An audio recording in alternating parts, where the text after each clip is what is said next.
Kepaniteraan Peradilan Agama di pertemuan yang ke-10. Dalam pertemuan yang ke-10 dalam mata kuliah kita ini, kita pelajari tentang prosedur berperkara di pengadilan agama, ya. Bagaimana langkah-langkahnya, apa yang harus kita persiapkan dari semua langkah-langkah dalam mendaftar sebuah perkara di pengadilan agama. Kemudian di pertemuan yang sudah berlalu, kita sudah pernah mempelajari, tentu sudah memiliki bahan bacaan yang beberapa pertemuan yang lalu. Itu semua kita implementasikan dalam pertemuan yang ke-10 pada hari ini, ya. Berikutnya, pertama-tama langkah atau tahap berperkara di pengadilan agama, yaitu seperti yang saya tampilkan di monitor hari ini, yaitu PDSP, pelayanan terpadu satu pintu. Ya, itu di setiap pengadilan di seluruh wilayah negara Indonesia semua sudah menjalankan aturan pelayanan satu pintu. Ya. Jadi pertama kita datang ke pengadilan itu akan berhadapan langsung dengan Satpam, ya, Satuan Pengamanan.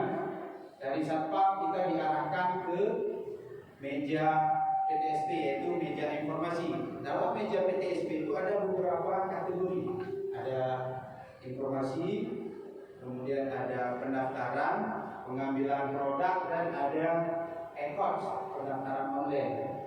Mereka semua melayani para pihak yang mencari keadilan secara sepenuh hati. Bahkan ada pengadilan yang membuat kata-kata pelayanan harga mati.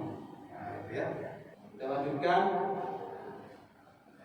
Yang pertama, persyaratan berperkara itu kita dapatkan dari meja informasi, ya. Yang pertama, kita ingin bahas dulu sedikit mengenai persyaratan. Kenapa kita ambil ini?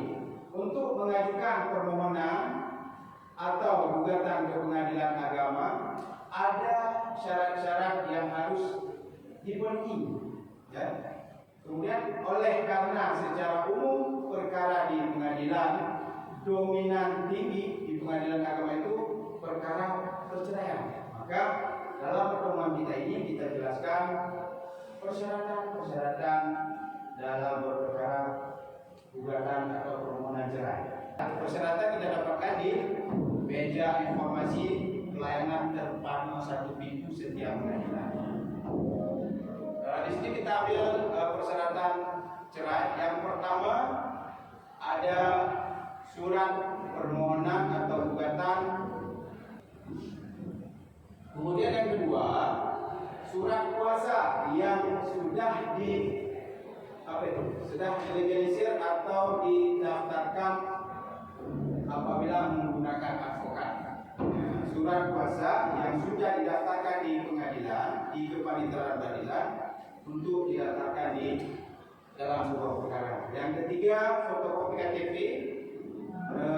yang mengajukan permohonan atau gugatan dilegalisasi atau capos bermaterai 10.000. Kenapa bermaterai 10.000? Karena setiap alat bukti di pengadilan itu harus dibubuhkan materai dan ditempel pos. Ya. Kemudian kita lanjutkan untuk perkara cerai, yaitu ada buku nikah asli atau buku nikah. Karena satu-satunya persyaratan cerai yaitu buku nikah asli. Tanpa adanya buku nikah asli atau buku nikah asli, perceraian tidak bisa didaftarkan. Ya. Kemudian selanjutnya surat keterangan goib. Nah, ada yang tahu apa itu goib?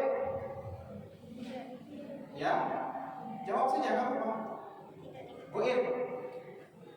Ya, goib itu tidak diketahui alamat baik di luar maupun di dalam pengadilan. Kemudian yang keenam, surat keterangan tidak mampu. SKTM dari kepala desa, mana ya? SKTM dari kepala desa dan surat sosial lainnya bagi pemohon atau penggugat yang berperkara secara pro deo. Apa itu pro deo? Ibu? Berperkara secara tanpa biaya melalui SKTM. Iya, bagus sekali jawabannya. Pro deo itu berperkara secara cuma-cuma tanpa mengeluarkan biaya yang sudah dilengkapi atau digantikan dengan surat keterangan miskin. Ya. Kemudian selanjutnya izin atasan bagi pejabat negara, PNS, TNI dan Polri. Selanjutnya tentang pembuatan sebuah gugatan atau permohonan atau gugatan apa saja ya. Dalam membuat gugatan atau permohonan di pengadilan itu ada dua alternatif ya. Bahkan kalau saya berani mengatakan ada 3 alternatif. Kalau di sini dalam aturan yang kita pelajari ini ada 2 alternatif. Yang pertama melalui pos bantuan hukum di pengadilan. Yang pertama melalui pos baku atau melalui aplikasi online ya.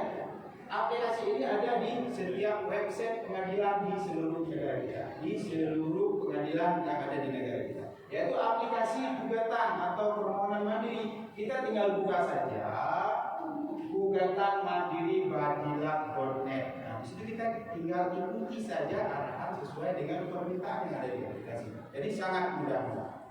Kemudian kita lanjutkan pendaftaran tahap ke pendaftaran melalui meja 1. Nah, tolong dibaca ya.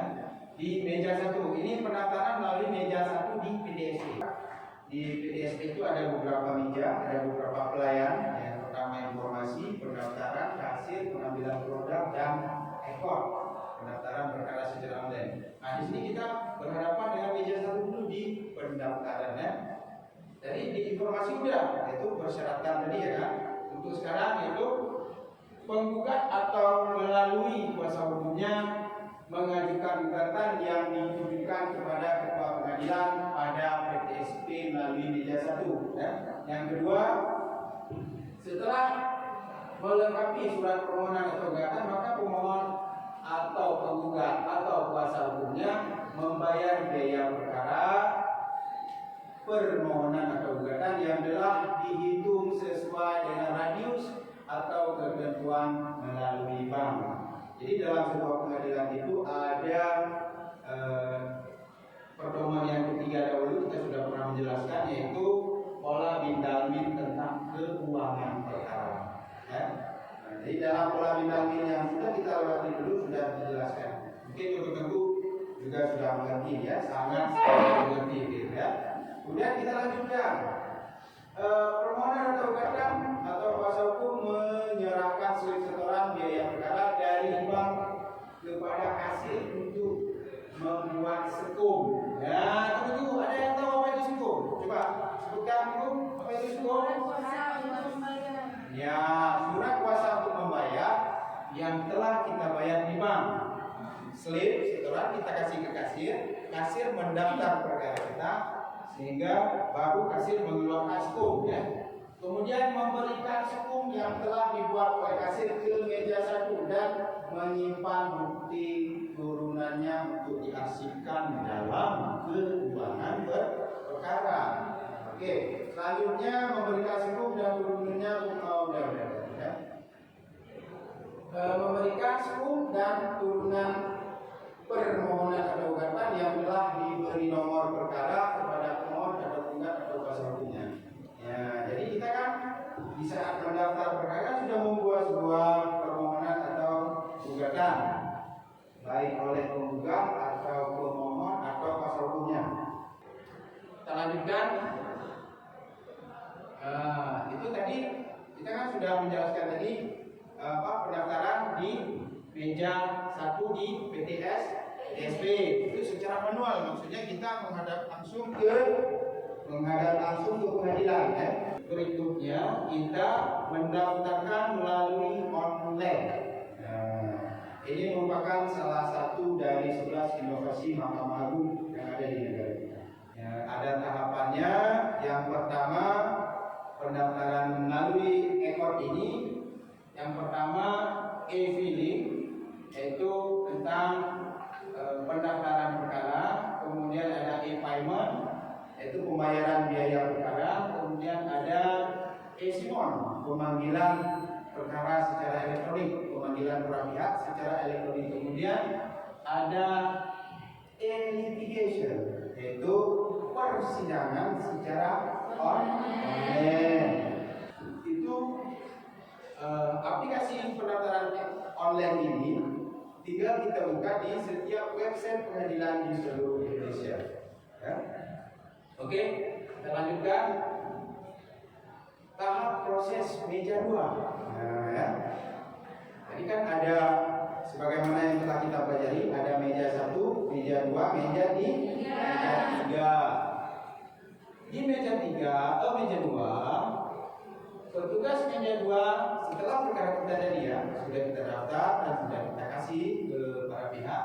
Nah, baru berlanjut ke proses meja 2. Meja 2 menyerahkan berkas kepada panitera untuk disampaikan kepada ketua pengadilan melalui panitera yang dilaksanakan oleh staf meja 2 untuk kedua pengadilan membuat PMH. Apa itu PMH?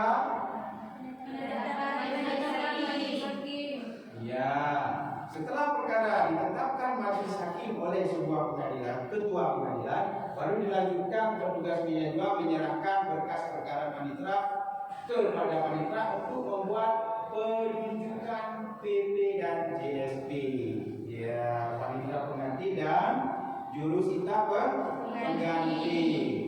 Setelah dibuat penetapan oleh panitera, dilanjutkan oleh petugas meja 2 untuk menyerahkan berkas kepada majelis hakim untuk membuat PHS. Apa itu PHS? Ya, jadi itu sudah terbayangkan hari ini, sudah terbayangkan bagaimana jalannya sebuah berkas perkara di pengadilan. Ya, itulah yang kita pelajari hari ini. Langkah-langkahnya itulah ini. Ya. Kemudian setelah penetapan hari sidang, petugas meja 2 menyerahkan berkas kepada panitera pengganti serta dilanjutkan ke jurusita atau jurusita pengganti untuk memanggil para pihak pemohon atau penggugat selama-lamanya 3 hari sebelum sidang. Yang melaksanakan tugas pemanggilan adalah jurusita atau jurusita pengganti. Kemudian dilanjutkan dengan menunggu surat panggilan sidang dari pengadilan yang disampaikan oleh JSP. Kemudian terakhir, menghadiri sidang sesuai dengan jadwal yang telah ditentukan. Jadi dalam sebuah surat panggilan dari pengadilan itu ada jadwal, hari, jam, dan di mana pelaksanaannya. Apakah ruang sidang di pengadilan ataupun ada ruang sidang di luar gedung pengadilan, misalnya seperti program sidang keliling dari pengadilan. Itu setiap tahun. Oke, kita lanjutkan tahap persidangan. Yang pertama dalam proses tahap ini sudah di ruang sidang ya, sudah di ruang sidang. Tahap pertama, pembukaan sidang dilanjutkan dengan memastikan identitas para pihak serta surat kuasa apabila diajukan melalui kuasa hukum. Sidang terbuka untuk umum, ya. Nah, ya. Setelah sidang dibuka, baru setelah diperiksanya identitas para pihak dan diperiksanya surat kuasa apabila didaftarkan perkaranya oleh kuasa hukum, maka dilanjutkan dengan mediasi upaya damai. Nah, mediasi itu wajib dilaksanakan di pengadilan apabila para pihak hadir kedua belah pihak. Ya. Apabila tidak hadir, baru dilanjutkan ke tahap berikutnya. Jika kedua belah pihak hadir dan akan berlangsung sepanjang persidangan. Bagaimana maksud berlangsung sepanjang persidangan? Di situ, sekalipun di tahap mediasi awal para pihak tidak bersedia damai, maka hakim wajib, ya, ini ketentuannya wajib wajib di setiap langkah persidangan, setiap penundaan persidangan, hakim wajib menyarankan para pihak untuk berdamai. Setiap bahkan sekalipun perkara itu ingin dibaca putusan, sudah tahap pembacaan putusan, hakim juga masih wajib untuk menyarankan perkaranya secara damai. Berikutnya pembacaan surat permohonan atau gugatan. Nah, dalam tahap pembacaan surat permohonan atau gugatan itu, untuk para pihak pencari keadilan baik secara pribadi ataupun kuasa hukum diberi kesempatan untuk memperbaiki, menambah dan sebagainya terhadap gugatan yang telah diajukan. Nah, itu nanti hakim menanyakan apakah dalam surat permohonan ini sudah dianggap lengkap, apakah masih ada yang ingin diperbaiki, ditambah dan sebagainya. Nah, gitu. Disitulah diberi kesempatan oleh hakim. Kemudian replik duplik. Replik duplik itu apa? Replik duplik yaitu tahap tanya jawab, yaitu tahap jawab menjawab para pihak atau kuasa hukum secara lisan atau tulisan yang berisikan bantahan atau sanggahan terhadap apa yang disampaikan oleh masing-masing pihak. Berikutnya pembuktian, yaitu proses membuktikan dan meyakinkan hakim tentang kebenaran peristiwa yang menjadi dasar permohonan atau gugatan dengan menggunakan alat bukti yang diatur dalam undang-undang, meliputi surat, alat bukti surat, alat bukti saksi, alat bukti prasangka, pengakuan dan sumpah. Untuk tahap pengadilan, alat bukti yang diutamakan adalah alat bukti saksi. Oke, kita lanjutkan. Kesimpulan kedua belah pihak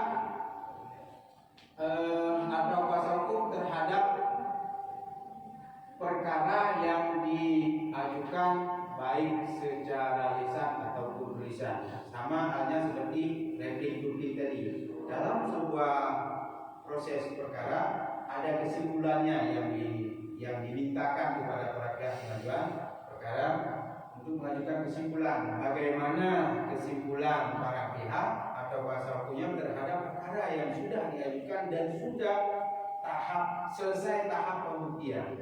Nah, dalam kesimpulan itu para pihak atau kuasa hukum menjelaskan kesimpulan dalam sebuah perkara, dalam perkara yang diajukan. Oke. Kemudian musyawarah majelis. Musyawarah majelis ini dilaksanakan secara tertutup. Biasanya itu dilaksanakan di luar persidangan, ruang sidang. Majelis hakim akan merembuk untuk mengambil sebuah keputusan terhadap perkara yang sedang diproses. Kemudian pembacaan putusan atau penetapan. Karena kalau putusan itu gugatan, dari hasilnya dari perkara gugatan, sedangkan penetapan merupakan hasil dari perkara permohonan. Setelah perkara putus, pihak yang puas atau tidak atas putusan tersebut dapat mengajukan upaya hukum, perset, banding dan peninjauan kembali selama-lamanya 14 hari sejak perkara diputus atau diberitahukan kepada tergugat. Setelah putusan mempunyai kekuatan hukum tetap, untuk perkara permohonan talak, pengadilan agama yang pertama menetapkan hari sidang ikrar. Ini kalau yang mengajukan perkara oleh kaum bapak-bapak. Kalau kaum ibu-ibu cerai gugat. Yang kedua memanggil, ini tugas judisita lagi, memanggil pemohon atau dan termohon untuk menghadiri sidang ikrar talak. Kemudian yang ketiga, jika dalam tenggang waktu 6 bulan di saat para pihak dipanggil untuk ikrar talak, apabila sudah melewati batas waktu 6 bulan para pihak tidak menghadiri untuk melaksanakan ikrar talak, maka perkara tersebut akan gugur. Kemudian juga setelah pelaksanaan sidang ikrar talak, maka dapat dikeluarkan akte cerai untuk perkara cerai. Untuk perkara lainnya, setelah putusan mempunyai kekuatan hukum tetap, maka para pihak yang berperkara dapat meminta salinan putusan setelah 14 hari setelah perkara itu berkekuatan hukum.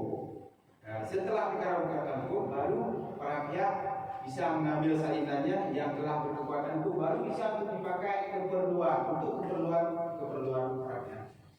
Yang terakhir, apabila pihak yang kalah dihukum untuk menyerahkan objek sengketa, kemudian tidak mau menyerahkan secara sukarela, maka pihak yang menang dapat mengajukan permohonan eksekusi ke pengadilan agama yang memutuskan perkara tersebut.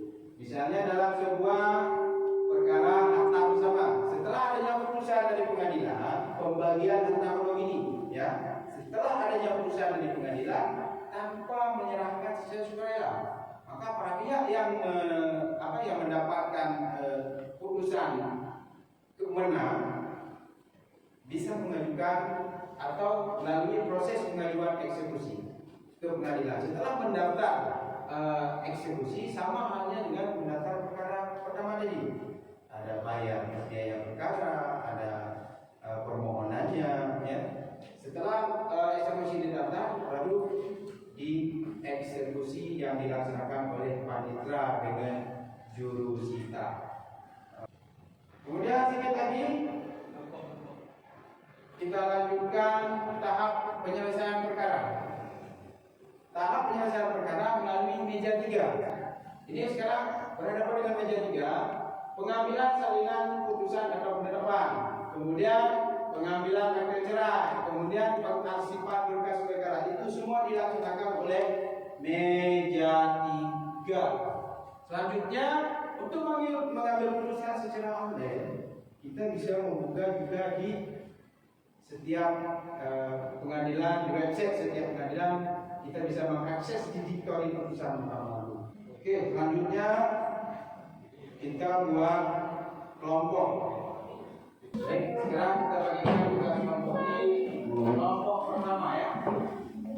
Dalam sebuah gugatan itu tadi kita sudah menjelaskan ada 3 unsur. Ada 3 unsur dalam sebuah gugatan, ya. Yang di bahan bacaan kita sudah menjelaskan tadi 3 unsur dalam sebuah gugatan. Yang pertama ada identitas, kita bebankan kepada kelompok 1. Kemudian untuk kelompok 2 kita bebankan tentang posita. Nah, ini posita. Nanti diisi, dibuat, dikerjakan, ya. Kemudian kelompok ketiga tentang petitum. Nah, oke, silakan bekerja. Tunggu, silakan bekerja membuat tugas permohonan. Diisi saja.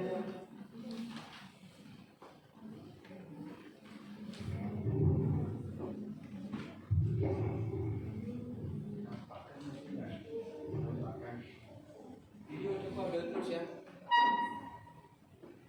Bukan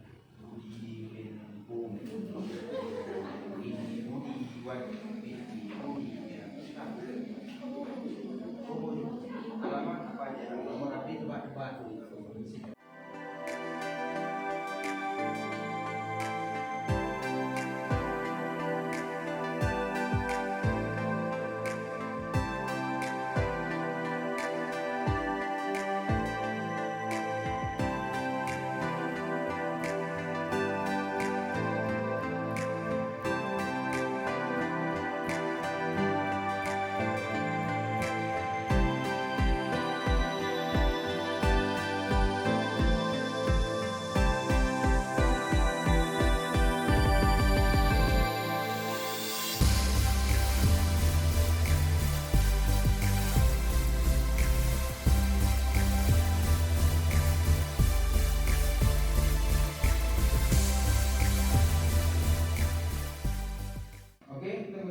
Sudah, ya? Sudah selesai, ya? Oke, kita kumpul, kita presentasikan, kita gabungkan.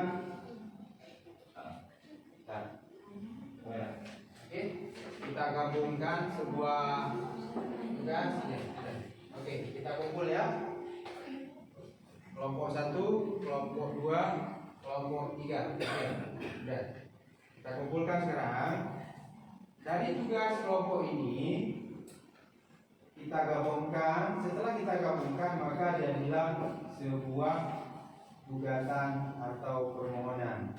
Ya, oke. Dalam sebuah gugatan, 3 unsur utama yaitu yang pertama identitas, yang kedua posita, yang ketiga petitum. Dalam sebuah posita harus sesuai dengan petitum. Oke, tahap berikutnya yaitu diskusi ya. Kita buka tahap diskusi. Teguh-teguh ada yang ingin menyanyikan tentang apa yang sudah kita pelajari dari pertemuan yang lalu sehingga pada hari ini juga sudah ingin kita akhiri pertemuan. Oke, Teguh, silakan ya. Silakan. Perkenalkan, nama saya Kayla. Saya ingin bertanya tentang pelaksanaan administrasi perkara.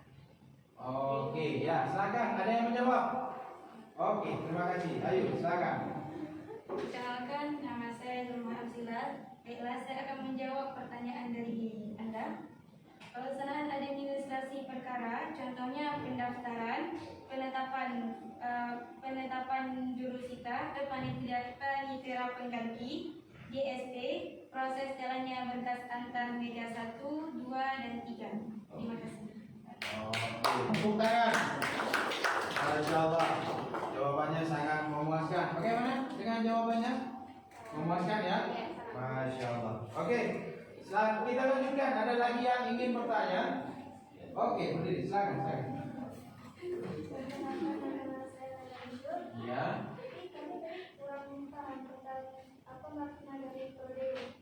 Oh iya, prodeo ya. Oke, untuk teman-teman yang lain ada yang ingin menjawab? Silakan. Oke.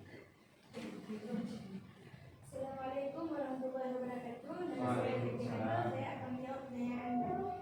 Yang dimaksud dengan prodeo ialah berperkara secara tanpa melalui biaya selain. Iya, oke. Oke, tunggu bagaimana kesan dan pesan untuk pembelajaran kita hari ini. Ya, mudah-mudahan tunggu nanti setelah selesai di jurusan perkuliahan hukum, semoga menjadi praktisi hukum atau juga bisa menjadi sebagai advokat nantinya. Kita sama-sama mendoakan ya. Untuk pertemuan hari ini kita pada kita coba melihat sedikit mata kuliah untuk pertemuan ke depan. Buku disilakan dibaca di buku-buku bahan ajaran kita untuk ke depan.